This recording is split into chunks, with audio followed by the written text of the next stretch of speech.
So yeah, that's when I realized that like heroin wasn't really my drug. You should try meth. It's a bit more interesting. Oh crap! Hey, welcome to Mish's Movie Club. My name is Mish. I'm the most annoying person in the world, but here with me I have our esteemed panel of people that I just hang out with. Gavin, Adam, Alex. Ladies and gentlemen, we're here to talk about a movie that we just saw in theaters, Godzilla -1. Will there be a Godzilla 0 or Godzilla 1? That's yet to find out. Now, let's talk about our quick overall thoughts. Let's start with you, Alex. No, can Gavin go first? Actually, sorry. Yeah, I mean, I really enjoyed it. I've never really watched Godzilla movies before, at least not fully like that. And I was thoroughly impressed, honestly. Adam, quick overall thoughts. Oh, I thought it was great. It was a great addition to the Toho catalog of Godzilla movies. I feel that, man. As someone who's never seen it, great addition. Alex. As a Godzilla fan, I thought it was phenomenal. Phenomenal. Amazing. Yeah. First Godzilla movie I've ever seen. Heck, Godzilla. Call me. So, without getting into spoilers, because spoiler free for the first part. What are we saying? What are we saying about this movie? About the story specifically? I mean, honestly, I really enjoyed the it kind of started out as almost like a horror film. Oh yeah. And then as the story kind of further progressed, I got more and more into that more traditional Godzilla type of story, but still really deep and interesting. Oh yeah. I really Spoiler free. Adam. This Godzilla film explored some themes that harken back to the older Godzilla films and what Godzilla is all about, compared to like some of the more recent Godzilla films we've gotten, which they're their own thing. I feel that. They are their own thing that I've never seen. I think it was really well written, very creative. I liked how it took place in the 40s. Oh yeah. I love the screen time that Godzilla had. I feel like most Godzilla films back then didn't have enough screen time, or like Godzilla itself, and it was a roller coaster of emotions for sure. Oh yeah. Started off excited, scared, PTSD even. Seriously, even seeing the buildings being destroyed, that really got to me. Hey, don't say too much now. Come Sorry. on. Of course, buildings are getting destroyed. Whoa, It's a Godzilla hey, movie. hey, we don't know that. Yeah. Shout out to what? The Godzilla mod in Minecraft. So, that's a spoiler free. Now let's get into a little bit of spoilers. Let me summarize the movie real quick. So, we follow a kamikaze pilot who kind of wusses out, stops by on an island, and for repairs is what he tells them, but Godzilla strikes on this island, attacks him. He could have done something to save the people that he was with, but they all died. So, he comes back to his town is destroyed. All the people he knows are destroyed because of airstrikes, because this takes place in the 40s. He gets acquainted with this lovely woman and a kid that she found, and they sort of have to live together and sort of build up on the destruction all around them. So, amongst that, he gets a job where he has to destroy bombs, and while he's destroying the bombs, that kind of pisses off Godzilla, as is known to happen. Godzilla goes after his ship, after, destruction is already afoot, mysterious destruction, which the audience knows is Godzilla. Yeah, Godzilla kind of goes after the ship. And After that, Godzilla comes on land. I'm very much paraphrasing right now. He loses part of the family again.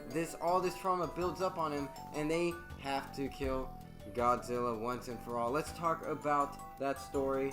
I summarize that. I'm going to have to edit that down like crazy. I think the story was an excellent character study on survivorship, or survivor's guilt rather, not survivorship bias. You get to see what happens like when you come from a war and you're the one that got back. That's what survivorship guilt is all about. And yeah, imagine feeling survivorship guilt, but over like Godzilla. Instead of being the guy to come back from the war, you're the guy that survived Godzilla. That's gotta like three or four times. Like this man, protagonist, he got so lucky. But anyway, Gavin. As a psychology major, I really enjoyed going into basically the psyche of survivor's guilt, PTSD, seeing this man kind of like go from the ground all the way up to basically living a pretty good middle class sort of lifestyle. I don't really know what sort of class he's in, but it looked like it was about middle class or so. Just a normal guy.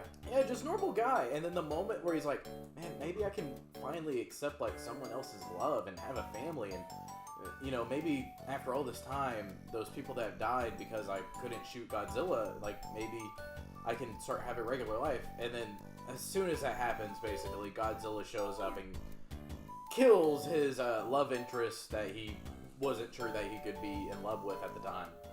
And that just really shot him all the way back down to zero. And it's cool to see him kind of like rise back up to the occasion. Speaking of falling down and rising back up, Alex, what did you think about the way they Godzilla up? I really liked how excited they got when they came up with the plan. Oh yeah. At one point, they were, you know, it was like Doomsday all over again during like the beginning.